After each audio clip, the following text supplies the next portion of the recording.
Efren can beat you. Kumusta guys? Tiyak na mamamangha na naman kayo dito sa gagawin ng Pinoy Legend. Pansinin nyo guys, parang ibang klase itong gagawin niya dito guys. Come look at this. Okay guys, tingnan natin kung anong ibig niyang sabihin kanina. Oh boy. He wanted to force forward a little bit. He slipped with. Grabe guys, bali 1, 2, 3, bali 3 banda guys. At sa pang-apat na banda, doon pa lang pumasok yung 9 ball sa corner pocket. Yun pala yung tinuturo niya kanina guys. Ang lupit talaga ng Pinoy Legend. Grabe.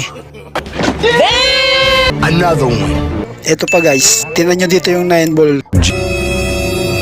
Kung tutusin guys, pwede na itong nipisan at kunin ito sa corner pocket. Pero iba si Efren guys, sa halip na regular shot ay ginawa pa niya itong for real bank shot. Kaya nga, ikaw alam kung what? Mo malakas eh. Ayun guys, oh, pinaikot pa niya yung 9 ball bago ipasok sa corner pocket. Grabe, ang lupit talaga ng Pinoy Legend. Now.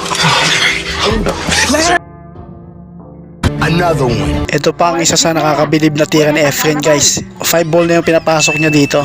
Pero tingnan nyo guys, nakaharang yung 10 ball. You lucky here. Pero tingnan nyo guys, ang ginawa ng Pinoy Legend. Grabe, pinatalo niya dito yung 5 ball guys. Pinatalo niya ito sa 10 ball para maipasok ang 5 ball. Ang lupit talaga ng Pinoy Legend.